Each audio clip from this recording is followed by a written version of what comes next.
Halo, Assalamualaikum warahmatullahi wabarakatuh. Perkenalkan, nama saya Ratna Suminar di 40014180047, mahasiswa pendidikan IPS 1, Fakultas Matematika dan Ilmu Pengetahuan Alam Universitas Negeri Semarang.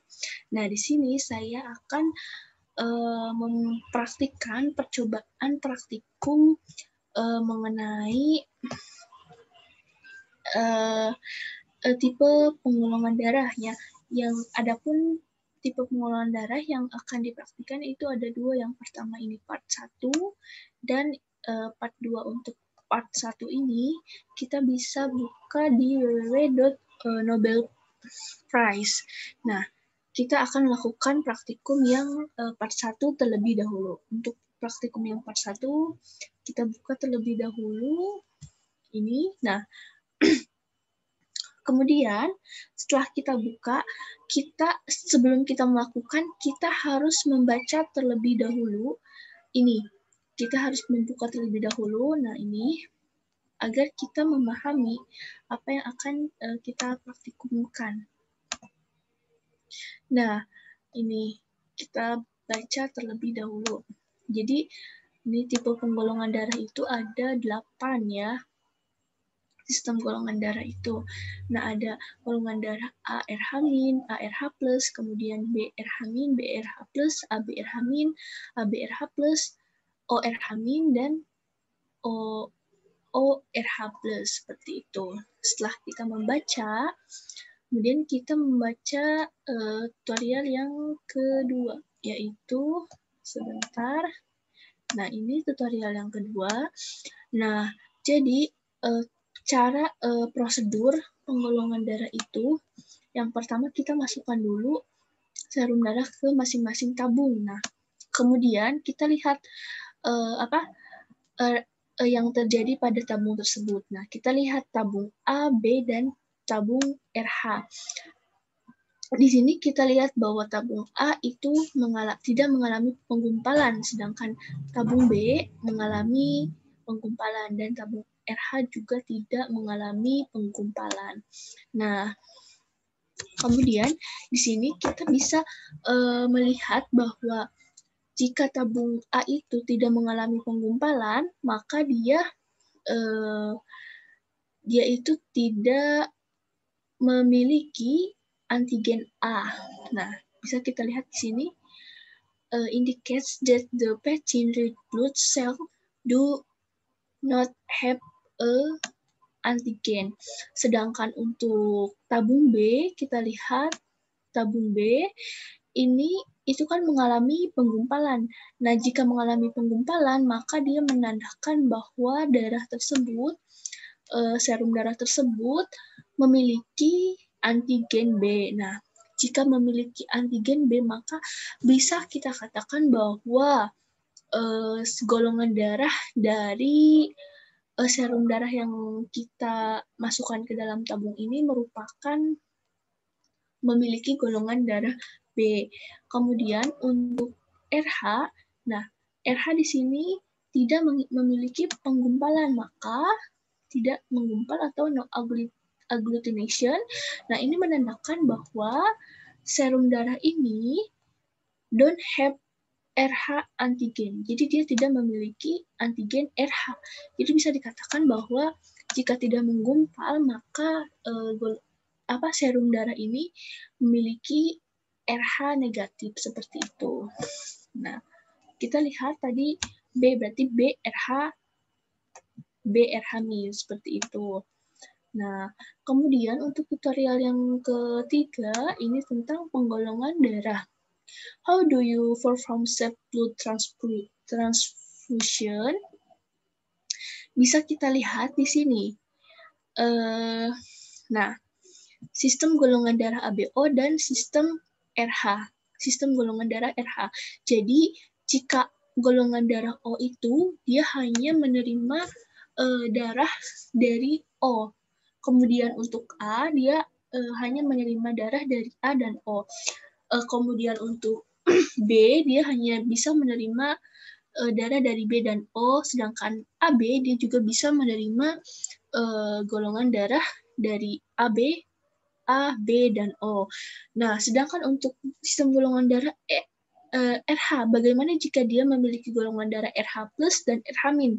Jika dia memiliki golongan darah RH plus, maka bisa menerima golongan darah dari RH plus dan RH min. Sedangkan untuk RH min hanya bisa menerima golongan darah dari RH min, seperti itu. Nah, bisa kita lihat ini ininya, tabelnya ya. Misal memiliki golongan darah LH plus, maka dia memiliki jika dia bergolongan darah ABRH+, nah maka dia memiliki antigen A, B, dan RH. Nah, dia tidak memiliki antibodi. Nah, dia bisa menerima semua golongan darah. Maka dapat dikatakan bahwa golongan darah O itu merupakan tipe golongan darah yang universal ya, karena dia bisa mendonorkan darahnya ke seluruh golongan darah, namun dia tidak dapat menerima, jadi dia hanya dapat menerima dari golongan darah O saja, seperti itu. Nah, jika kita sudah membaca, maka kita udah siap untuk melakukan game tersebut. Nah, kita akan lakukan. Kita start playing, kemudian klik proses. Nah, kita akan memilih orang tua. Nah, kita akan pilih yang ini dulu ya. Nah, kemudian kita ambil darahnya dan kita masukkan ke tabung masing-masing.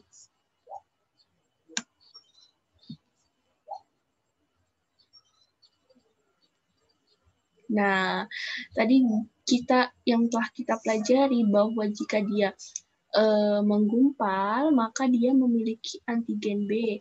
Nah, berarti bisa dikatakan bahwa pasien ini memiliki golongan darah B. Nah, untuk RH-nya, karena dia menggumpal, maka dia memiliki golongan darah, jika menggumpal, memiliki golongan darah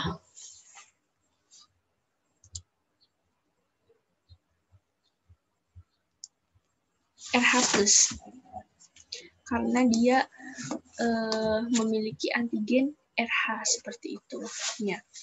Jadi bisa kita golongkan pasien tersebut memiliki golongan darah B RH+. Nah, benar ya. Selanjutnya kita lihat.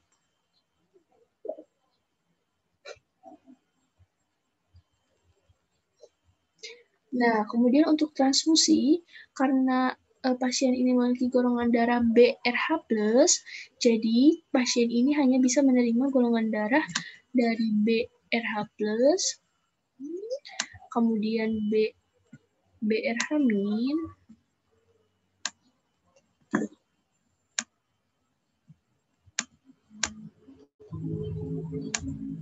ini agak susah ya, BRH-, kemudian ORH+, karena O ini universal, jadi dia bisa didonorkan ke seluruh darah. Nah, berhasil ya. Jadi pasiennya tidak salah dalam menerima darah. Kemudian untuk pasien yang kedua, kita lihat lagi. Nah, kita ambil darahnya, kemudian kita masukkan.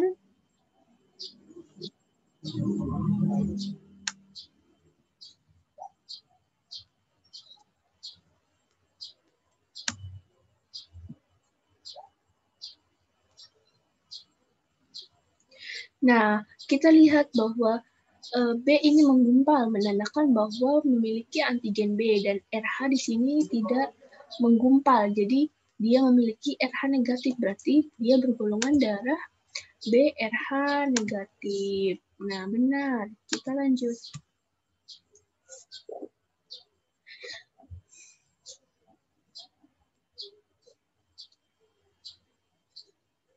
Nah, karena RH negatif itu hanya menerima golongan darah dari RH negatif dan tidak bisa menerima dari RH positif, maka pasien ini hanya bisa menerima dari kantong darah BRH negatif dan ORH negatif.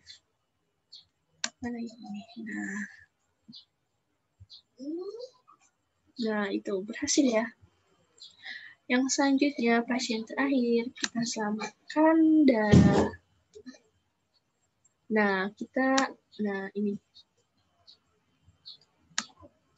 Kita masukkan. Kemudian,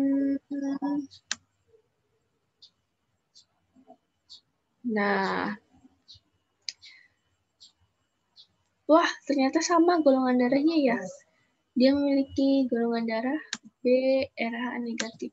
Alhamdulillah.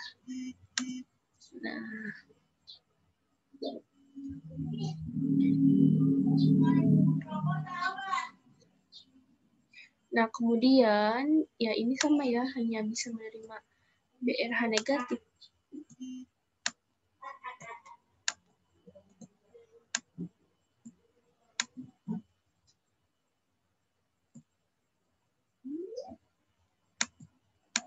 Dan ORH negatif.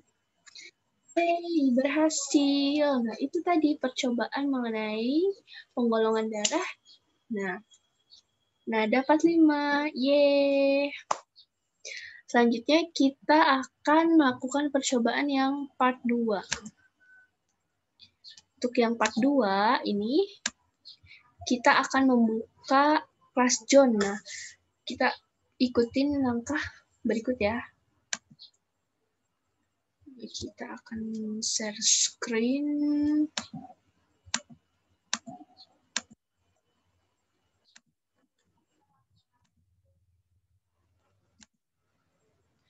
Nah, kemudian setelah kita mengikuti langkah-langkah, maka akan muncul seperti ini.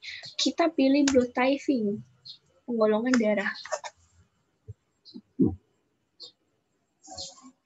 Nah, kita harus membaca terlebih dahulu peraturan-peraturan di sini ya. Jika sudah membaca, maka kita siap. Nah, kita explore. Ini ada anti-A, anti-B, anti-RH, kemudian ini sampel darahnya. Nah, ini pipet, kemudian ini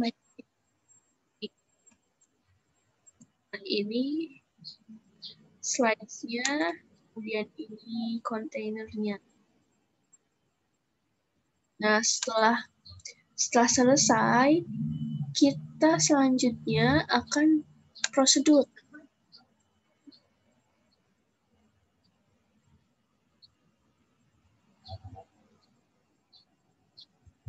Nah, jadi sebelum kita memulai investigasi, kita harus mengerti terlebih dahulu reaksinya.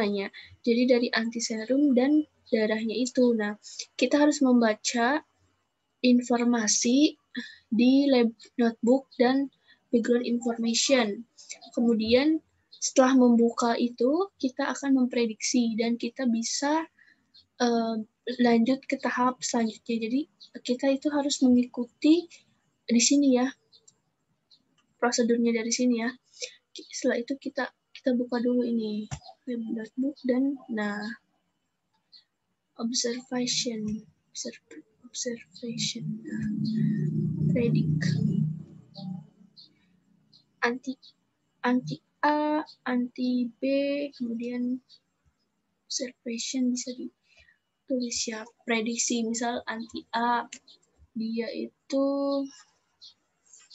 kita memprediksikan dulu yes, no.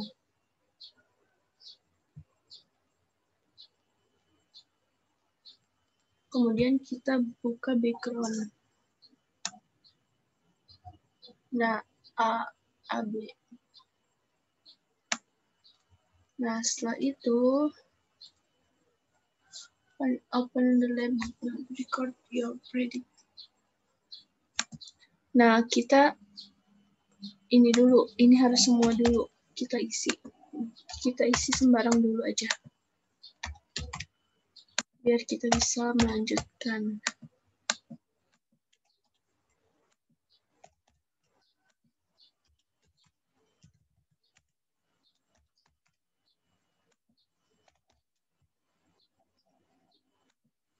Nah, setelah itu kita baru bisa melanjutkan ke tahap sebelumnya ya. Jadi, untuk praktikum yang part 2 ini memang agak sedikit ribet ya.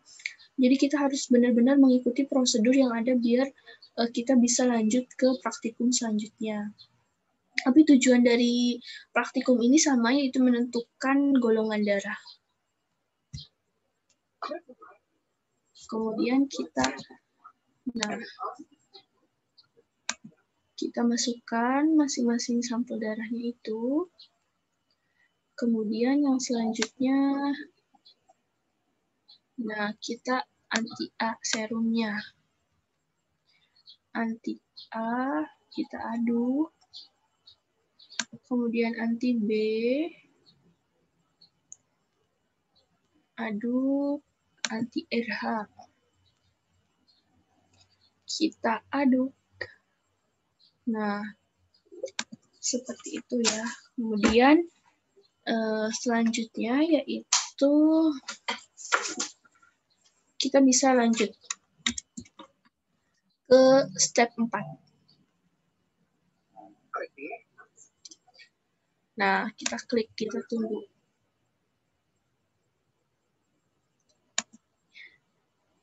Nah, bisa kita lihat setelah dicampurkan dan didiamkan selama 30 detik, kita lihat bahwa untuk anti-B dan anti-RH dia menggumpal, jadi menandakan bahwa dia memiliki anti-B dan anti-RH. Maka bisa kita katakan bahwa untuk serum yang pertama, serum darah yang pertama ini memiliki golongan darah BRH+, seperti itu. Nah, selanjutnya kita tulis di hasil pengamatannya ini. Clump ins respond to anti-A, no. Yes. Yes. Nah, udah. Kemudian baru kita bisa lanjut lagi. Kita klik lagi.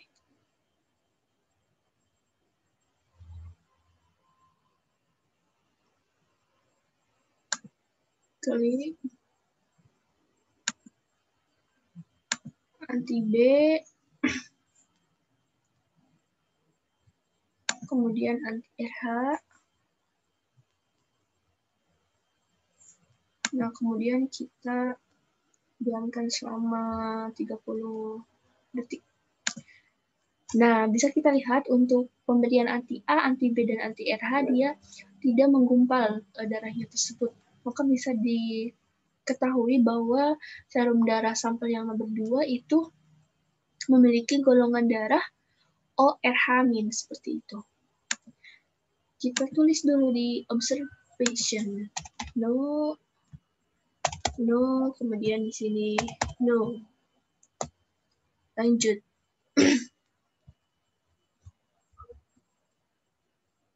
Kita klik lagi.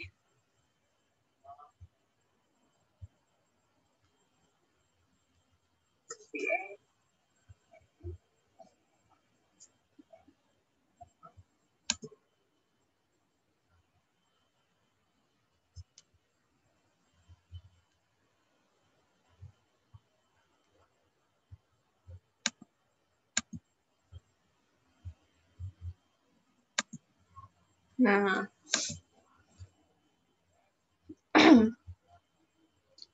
setelah itu kita klik timer lagi. Kita lihat di sini bahwa dia itu menggumpal di semuanya, di pemberian anti-A, anti-B, anti-RH. Nah, jadi menandakan bahwa serum darah yang di tabung reaksi nomor 3 ini memiliki golongan darah AB RH-, seperti itu. ABRH plus, mohon maaf ya, karena dia menggumpal. Jadi kita ini dulu di sini. Yes, kalau menggumpal itu berarti dia memiliki serumnya tersebut. Nah, kemudian selanjutnya nomor 7, kita klik lagi untuk sampel 4 ya.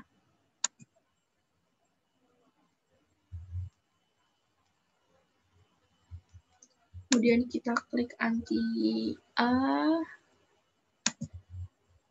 anti B, serum anti, dan anti RH.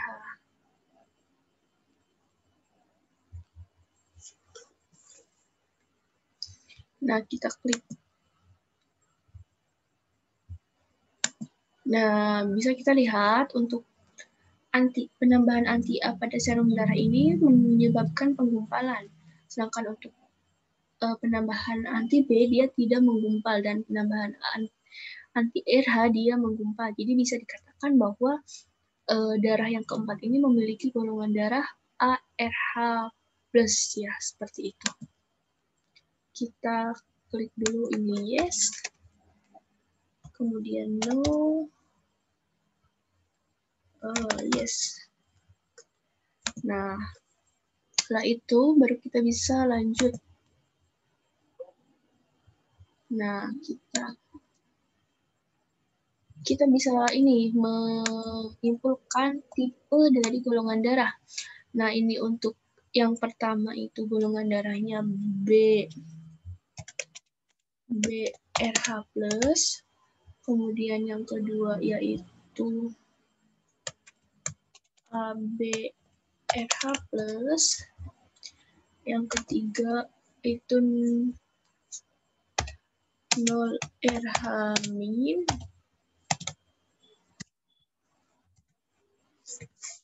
dan yang terakhir yaitu ARH plus.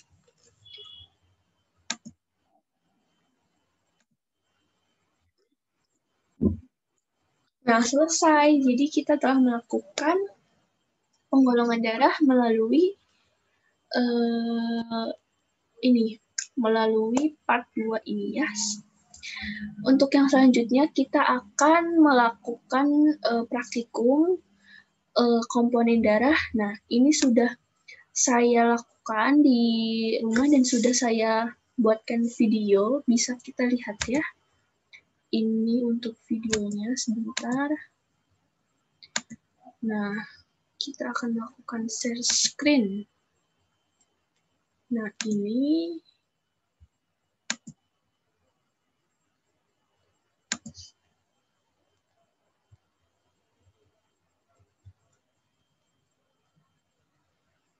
nah, kita share. Nah, kita perhatikan.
Nah, ini ya, karena ini macet, jadi hasil dari praktikum yang telah dilakukan bisa kita analogikan bahwa, nah ini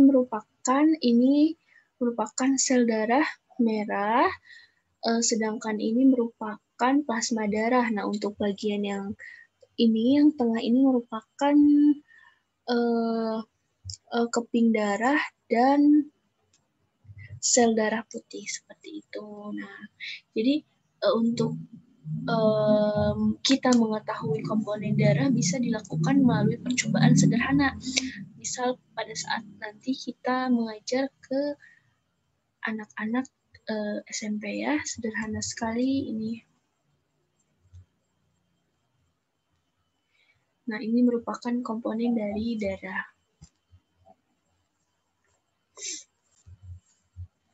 Nah, yang selanjutnya yaitu sebentar.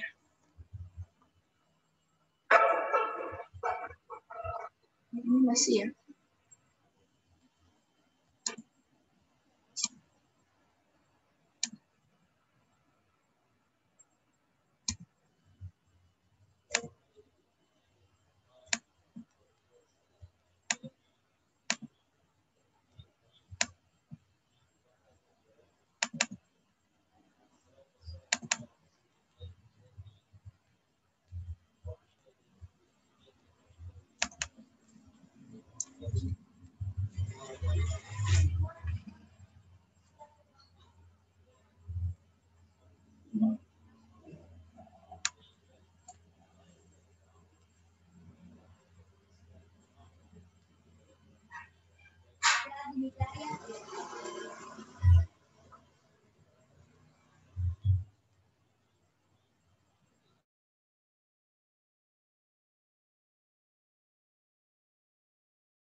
Oh, ini ternyata masih di mute ya. Nah, untuk percobaan yang ketiga yaitu melakukan percobaan menonton video di YouTube, yaitu tentang kandungan darah ya. Jadi percobaannya itu ada 3. Yang pertama yaitu tentang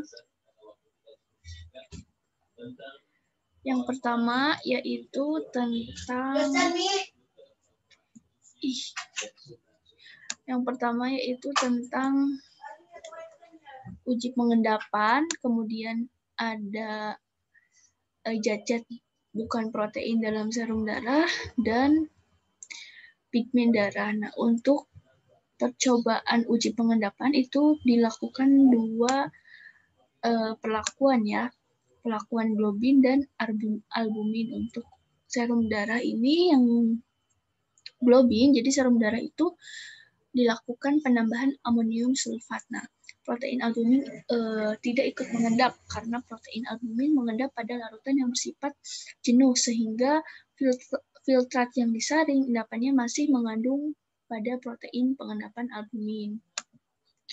Nah, ini baiknya kita share screen aja ya.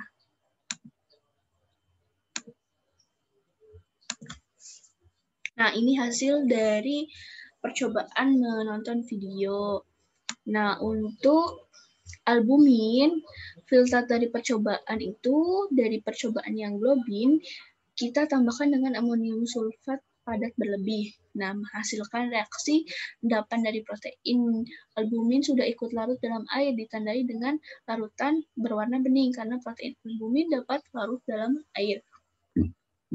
Bisa kita lihat ini terjadi perubahan dari warna keruh, coklat keruh menjadi bening, karena dia ikut larut ya. Kemudian yang selanjutnya zat-zat bukan protein dalam serum darah. Nah, ada yang pertama itu uji deproteinasi serum.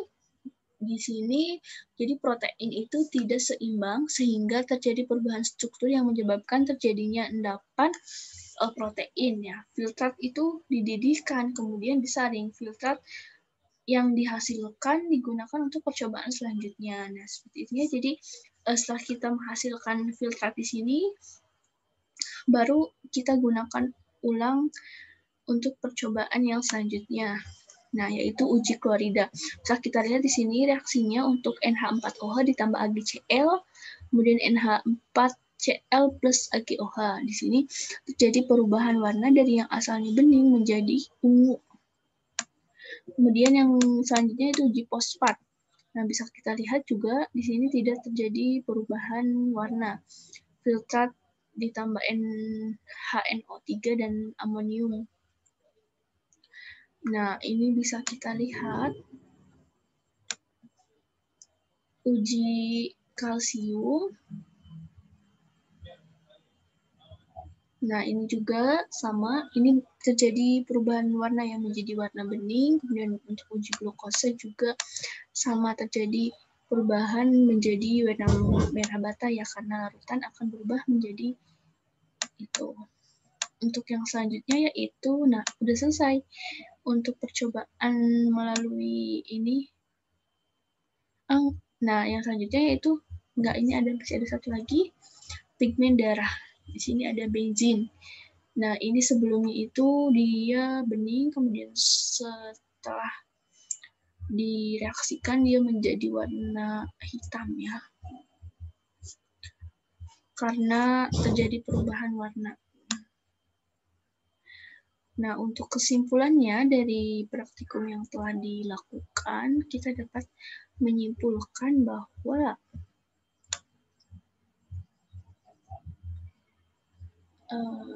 kesimpulannya.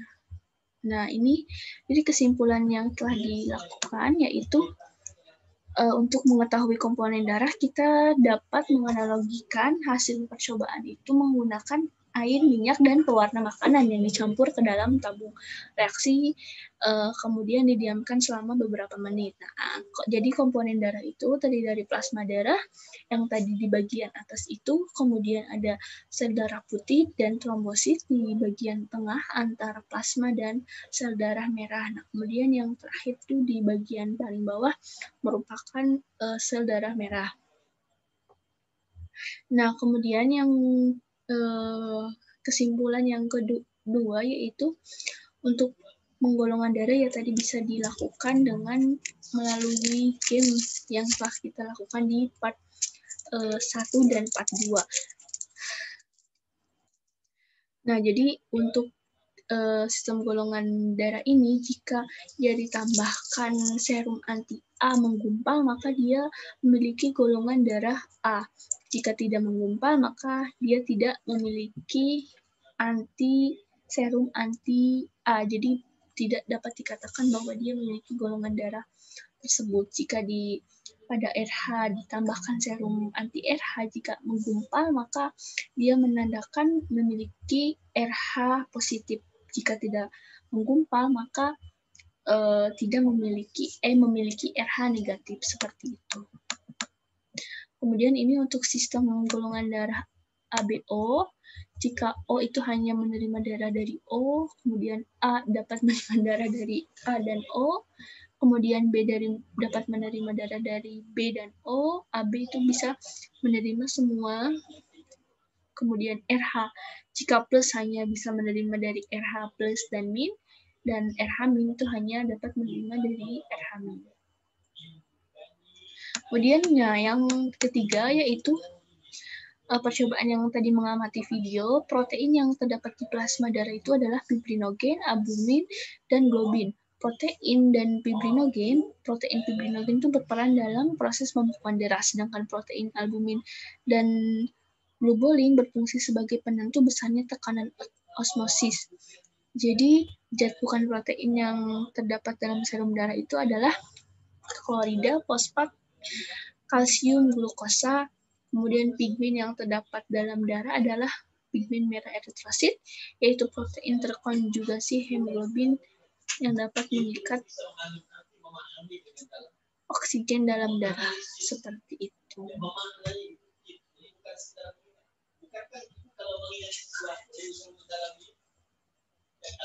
Nah,